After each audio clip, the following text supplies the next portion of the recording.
Ohayo gozaimasu minasan. So dito na tayo sa susunod nating episode.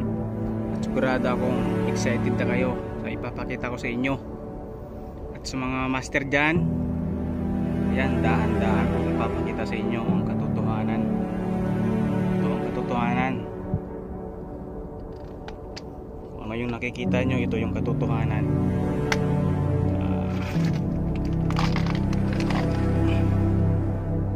So isa, dalawa, tatlo, at lima. Kung sa mga master dyan ay malamang ay alam nyo na kung ano ito. So napakaganda ng kanyang disc brake. So bago ko sasabihin, kung di nyo pa nakakakilala nito, ay bago ko sabihin ay iikot ko muna kayo. So bago dyan, kung maaari subscribe na kayo. Yan, subscribe na kayo kung maaari mga kastig. So napakalaki ng radiator niya, para sa akin napakalaki. So yan, tandaan kung ikot kayo.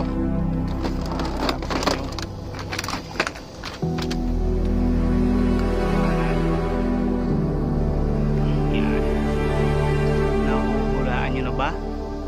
Naisip nyo ba kung KR to?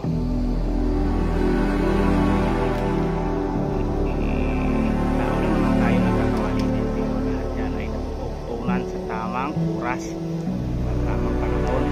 Lahat kayo dating yung araw na kayo mga kaniko ay iyayakan kayo. Kaya kailangan i-subscribe nyo na yung channel na to. So ito, so napakaganda ng display sa unahan, di ba? So kung nahulaan mo na kung anong klaseng motor to, ay paki-comment mo na. Comment mo na kung anong klaseng motor to. Dahil ito ang magbabago sa ating buhay ng mga mekaniko. So,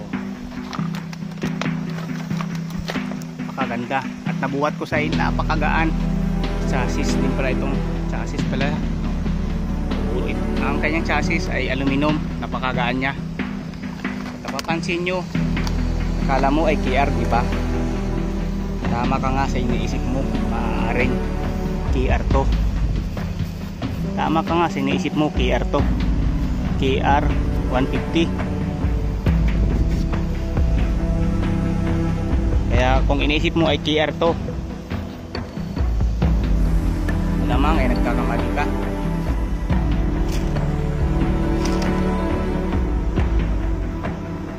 Single piston din siya. At nang makita ko ito, makita mo naman yan, Suzuka. Ibig sabihin tumakbo ito doon sa Suzuka Racing. Fiber pa siya. So napakaganda para sa akin. Yung disc brake nya, I love you, masasabi ko, parang babae itong press na pag nabihisan, ang sarap hubaran.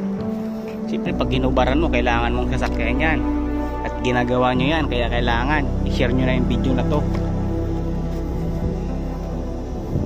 KR 150 from Japan. So kung napapansin nyo, diba, kung buhay ko nga lang, ngayon lang ako nakakita ng ganito. Puta, nawala na yung mga motor ko, hindi pa rin, ngayon lang ako nakahawak ng ganito. Okay lang yan, makakabili naman na tayo ng bago bagong motor, makakabili pa tayo. Ang brand nito, Heavy yung kanji. So tama ka sa iniisip mo, KR, diba? KR 150 from Japan. Pero kung nag-isip ka na KR 150 to, sasabihin kong nagkamali ka, dahil ang nakikita mo ngayon ay kihin na karburador at napakalaki nito. Kaya mo naman, sigurado akong alagang-alaga to, dahil nakatakip pa yan. At bago ko papakita yung karburador, ito yung katotohanan. O diba, ayan ang katotohanan. Tuwang-tuwa ako nang makita ko. Ito pala ay RS125, hindi ito ang RS125 at hindi yung inaakala ko na dalawang piston. Akala ko yun na yun, pero sampal sa aking muka at hindi yun, dahil ito ang katotohanan. Ito ang RS125 na hindi kayang sibakin ng KR. Tignan nyo naman, alagang alaga. Yun nga lang siguro, baka nag-asawa na siya kaya tinambak na. So sana Lord mapasakin ka, sana mamaya at aawitan kita. So kihin,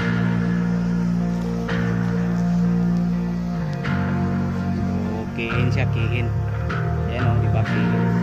Flat side yung tawag dyan. So ayun, so kung nagustuhan nyo, dahil ngayon nyo lang din nakita ang tunay na RX 125 mga kaastig samurai.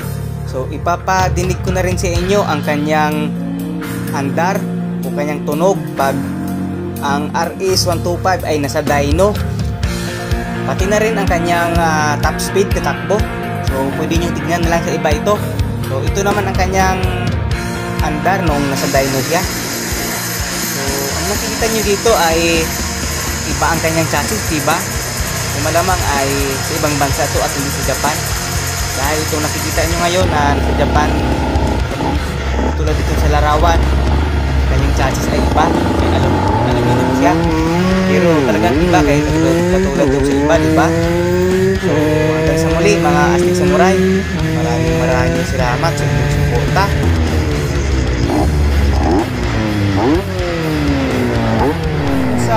Domo arigato gozaimashita. Mata ne.